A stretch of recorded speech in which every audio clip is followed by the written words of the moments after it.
Hello दोस्तों, मेरा नाम मैना है और मेरी अभी उम्र 24 साल की है। मैं इसी के शहर में रहती हूँ।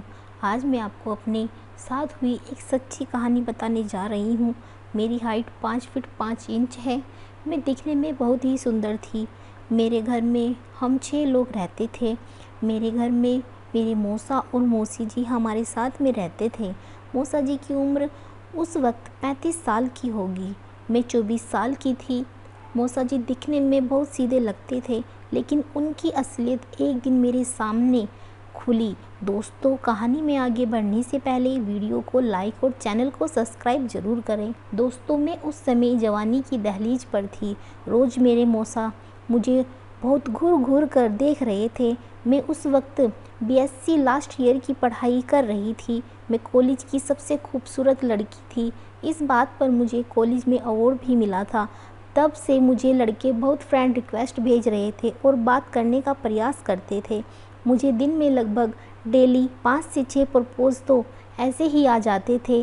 तभी मैं सबको इनकार करती थी और मेरी फेसबुक आईडी पर बहुत एसएमएस भेजने लगे थे और बहुत प्रपोज भी आते थे। फिर एक मेरी फ्रेंड संध्या ने पूछा, तुम किसी को हाँ क्यों नहीं बोल देती हो?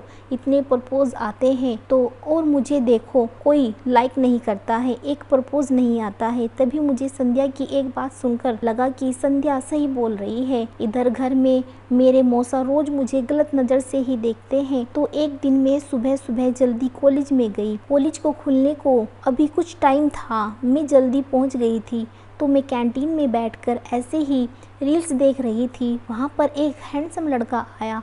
उसने 2 प्लेट नाश्ता ऑर्डर किया। दिखने में काफ़ी खूबसूरत था। उसकी पर्सनैलिटी बहुत ज़्यादा अच्छी थी। कोई भी लड़की उसको एक बार देखने के बाद उसके प्यार में पड़ने वाली थी। मैं थोड़ा सोच में पड़ गई। वो अकेला है पर उसने 2 प्लेट नाश्ता ऑर्डर किया है। मुझे लगा कोई आ रहा होगा, पर ऐसा बिल्कुल भी नहीं था। दोस्तों, कहानी अगर अच्छी लग रही हो तो अपने दोस्तों को शेयर ज़रूर करें। जैसे ही उसका ऑर्डर आया, वह मुझे देखकर हंस दिया और मुझे नाश्ता करने बुलाया। मैंने भी सोचा यही सही टाइम है उसके साथ बात करने का, तो मैं उसके साथ टेबल पर चली गई। उसने मेरा नाम पूछा, उसके बाद पूछा कौन से क्लास में है पूछा। मैंने सब बताया। फिर मैंने भी पूछा तुम्हारा नाम। उसने बताया उसका नाम राज था। फिर उसने मुझे नाश्ता करने को बोला। हम दोनों ने बातें करते हुए नाश्ता किया।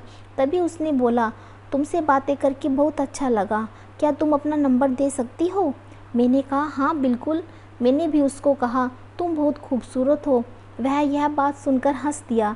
फिर उसने सीधे बोला, मैं तुमसे प्यार करने लगा हूँ। मैंने भी हाँ, आई लव यू राज। उसने मुझे गले लगाया। फिर हम दोनों बाहर घूमने गए।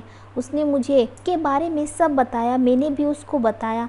फिर एक दिन उसको मैंने घर बुलाया। वो घर आने को तैयार हो गया। अगले दिन राज घर पर आया। मम्मी को बताया ये राज है, मेरे क्लास का लड़का, मेरा बेस्ट फ्रेंड है। फिर मम्मी ने उसके साथ बातें की। फिर उधर से मौसा जी आए। राज को देखकर चौंक ही गए और पूछा कौन लड़का है? मैंने बताया मेरा फ्रेंड है वो। मुझे देखकर गुस्सा करने लगी और वहाँ से चले गए, क्योंकि मौसा को बिल्कुल भी पसंद नहीं था कोई मेरी लाइफ में आ जाए। मौसा मुझको प्यार करते थे। बाद में मम्मी ने खाना खिलाया। राज खाना खाकर चला गया। मम्मी को राज के साथ बात करके अच्छा लगा। मम्मी भी तारीफ़ कर रही थी। जब रात को मैं अपने कमरे में सोने जा रही थी, तभी मौसा जी मेरे कमरे में मेरा इंतज़ार कर रहे थे।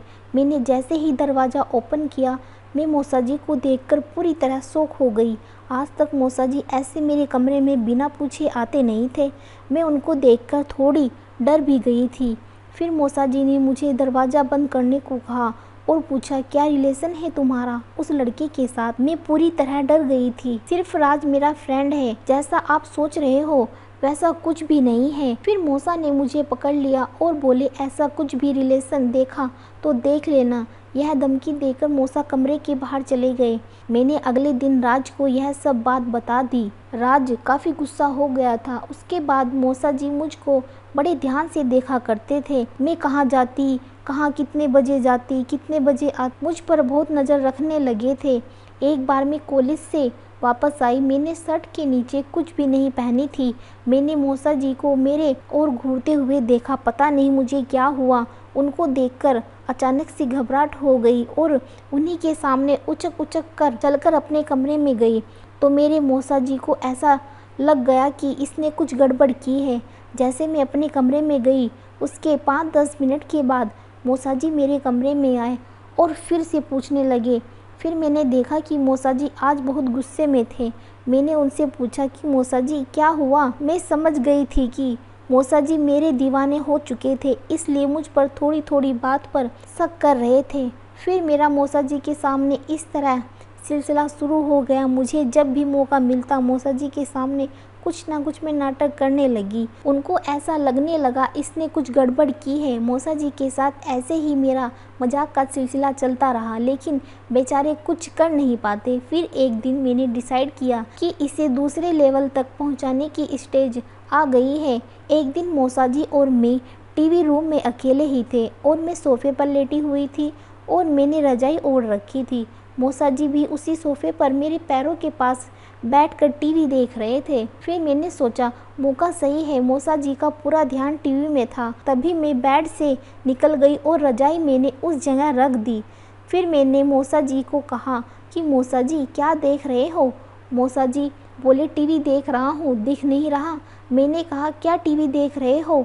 मैं साइड में हूँ। अभी आप मुझे घूर घूर कर नहीं देख रहे हो, जैसे हर रोज मुझे घूरते हो? यह बात सुनकर मौसा जी ने टीवी बंद किया और मेरे ऊपर सो गए। तभी उनको लगा यहाँ तो कोई नहीं है। फिर मैंने लाइट जलाई और सब मम्मी को दिखा दिया। ऐसी नीयत है मम्मी इनकी। उस दिन मौसा की कोई बात नहीं सुनी और मौसा को घर से निकाल दिया। दोस्तों यही थी आज की हमारी सच्ची कहानी। आपके साथ भी कुछ ऐसा ही हो रहा होगा तो आप भी कुछ ऐसा सुझाव लगाकर ऐसे ही अपनी अपनी प्रॉब्लम्स दूर कर सकते हो। तो दोस्तों इस कहानी के बारे में आपका क्या कहना है कमेंट करके हमें ज़रूर बताइए। वीडियो को लाइक कर दीजिए और इसी तरह की कहानियाँ लगातार देखने और सुनने के लिए चैनल को सब्सक्राइब करके घंटी को बजाकर ऑल पर सेट कर दीजिए, ताकि आने वाली वीडियो का नोटिफिकेशन आपके पास तुरंत पहुँचे। मैं मिलती हूँ आपसे अगली वीडियो में, तब तक के लिए धन्यवाद दोस्तों।